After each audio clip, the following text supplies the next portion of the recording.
Hello everyone. Thank you so much for tuning back in to our channel. My name is Jada Brown Thompson, and in today's video I'm going to talk about a 529 plan.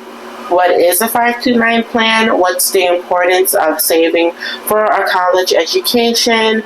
And I'm going to talk about why I decided to open it up for our twin boys. So if you're interested in learning more about the power of compounding, if you're interested in learning more about why to save for college for your children, and if you want to know what vehicle you can use to accomplish that, please make sure to keep on watching and also to consider subscribing to our channel. Thank you so much. Give you a little bit of background about how I learned about the 529 plan. So when I was in middle school, I went to a gifted private school, an academy for the gifted, and that school on scholarship was $8,000 a year. Without the scholarship, it was $16,000. So quite an expensive school, but my mom felt that I could get a better education than I could in a regular public school in South Florida where I grew up, so she enrolled me into that school. So from the age of about 2 years old to 13 years old, my mom had this 529 plan, and she was saving money in it, and she decided that it would be worthwhile to use that money that was invested for my college for me to go to this private school while I was going to middle and high school, right? So she used the money that she had saved and she used it towards those expenses. And that's when I learned about the 529 plan. And so as an adult now with my own children, I find it interesting that you don't have to only use the 529 plan towards college, but you could also use it towards other qualifying expenses, such as a private school, K through 12, a trade school, things of that nature. You can use it for books, laptops, whatever is needed in order for that child to succeed in college. Now, I also want to point out I learned about the 529 plan because my aunt had a plan for her son, and although he did not end up going to college, she was still able to use that money to pay off her own student loans. So that's my little background in the 529 plan. I didn't know much about it besides those two. But I thought it was interesting enough to do some independent research about it, and I figured out that this was a good vehicle for my boys to start young for them. Maybe asking yourself or me, since I'm making this video, what is a 529 plan?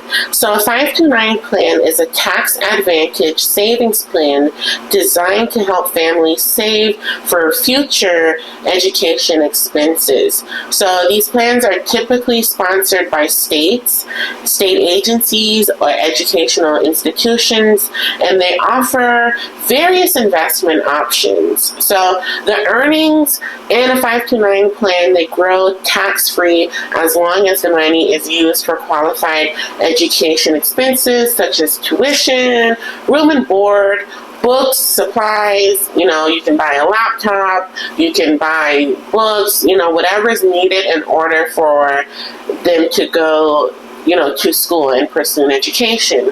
So contributions to a 529 plan may also be eligible for state tax deductions or credits. And it's a really popular way for families to save for their kids' college education, right? So the 529 plan that we selected is for the state of Virginia.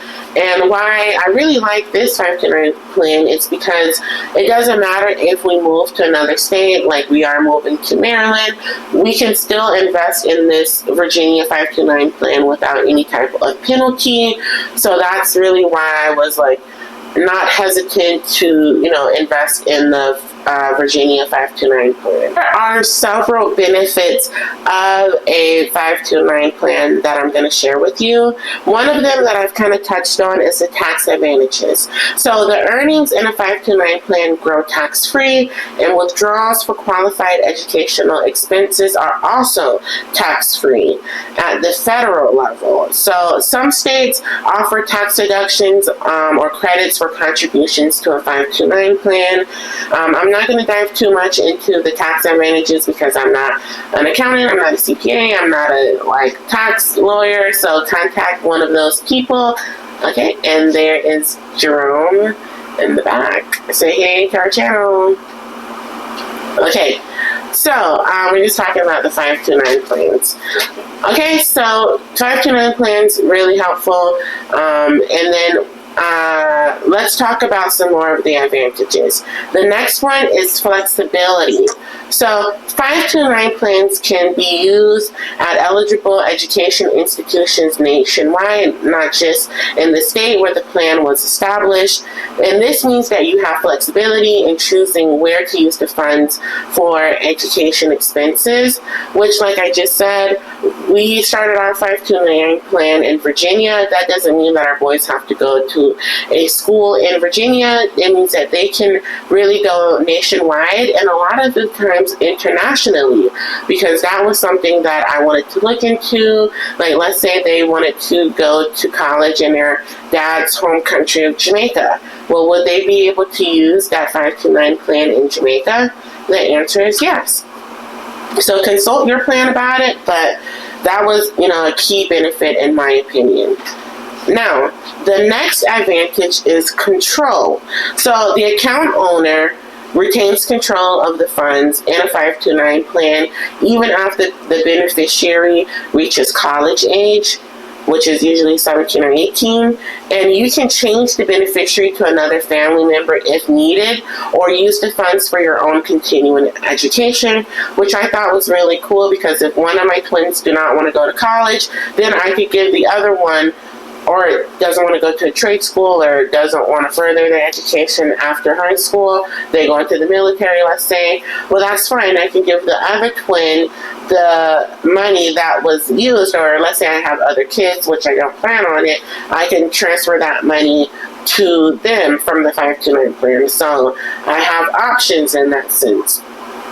Okay, and then also another advantage is the contribution limits.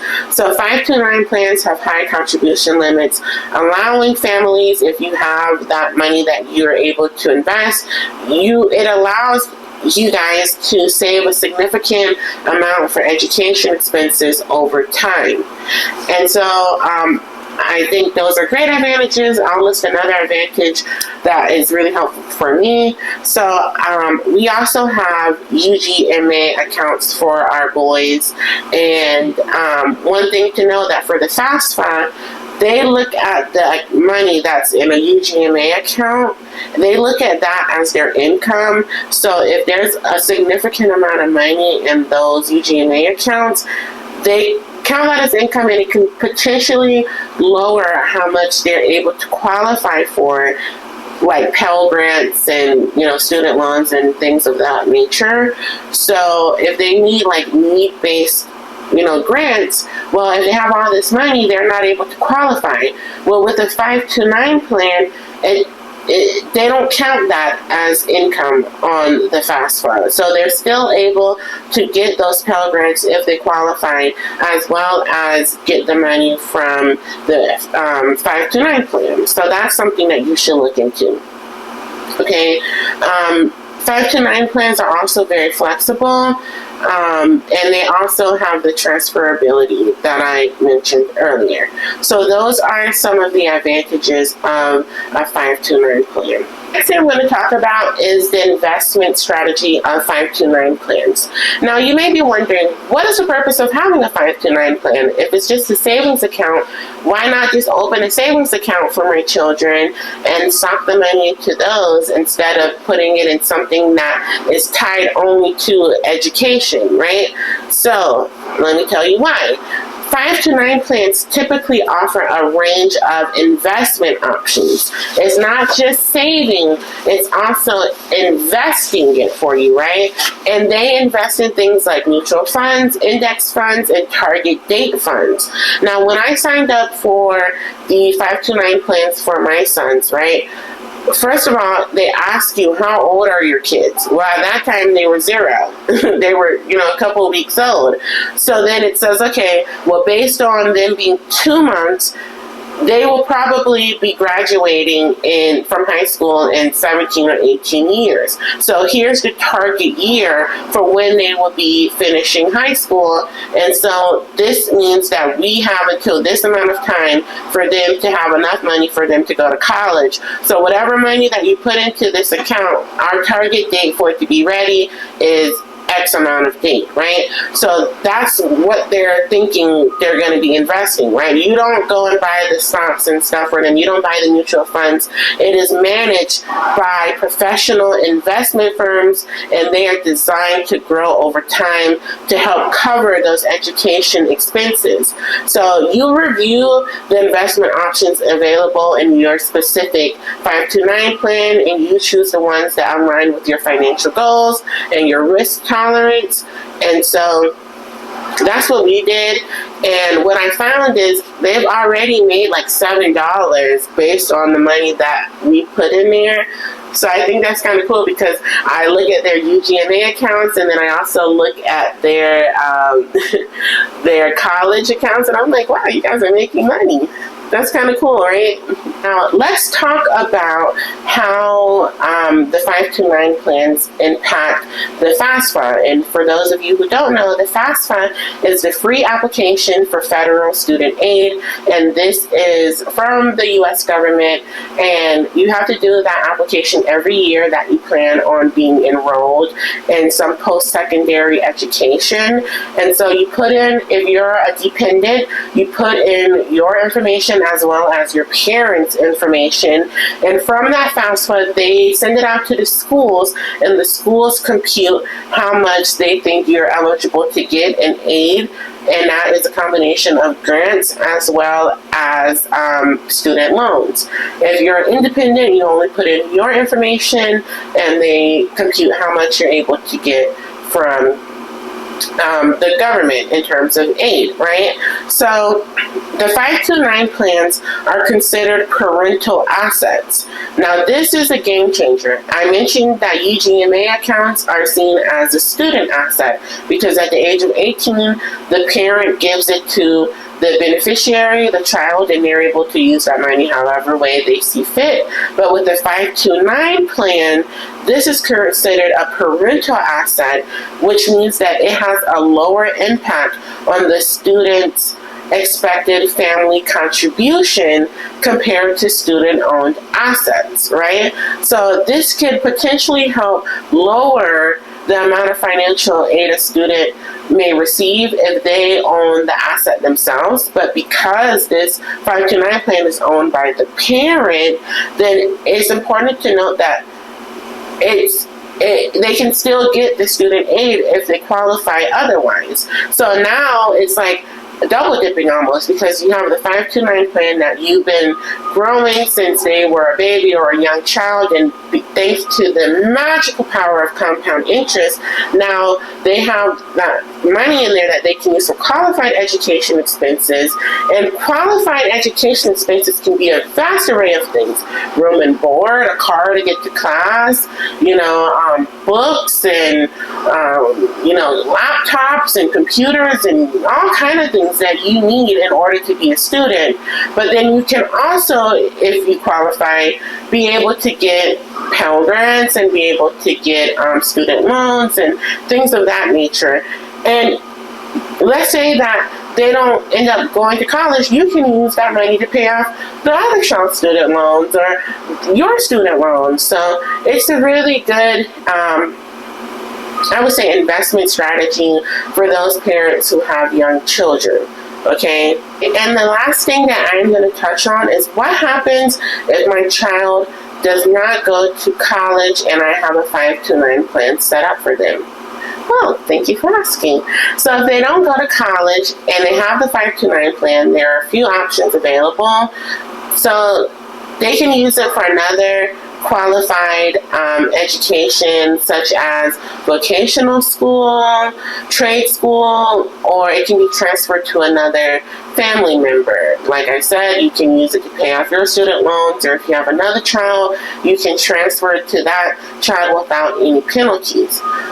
If you decide none of those options work for me, okay, then you can deduct the money from your 529 plan. But you have to keep in mind that there will be penalties because you have to pay taxes and penalties on the earnings portion that your 529 plan has accrued since the creation of the plan. So if you decide that you're going to pull the money out at that time, then you need to consult with the financial advisor or tax professional for their advice in this situation. Okay, so thank you so much for watching this video. If it was helpful to you, or if you're thinking about now starting a 529 plan for your children, please consider subscribing and sharing this with any parents or expectant parents. Now, if you guys want a video further detailing some of our investment strategies for our children, such as the UGMA accounts, or how to pick the right financial strategies for our kids, please let us know, and what I'll do is I'll create a series about it and we'll talk about it some more. So if that is advisable to you, go ahead or favorable to you, go ahead and comment down below and I will start creating content for that. So thank you so much for tuning into this video. Please share it, please like, comment, and subscribe, and we will see you guys in our next video.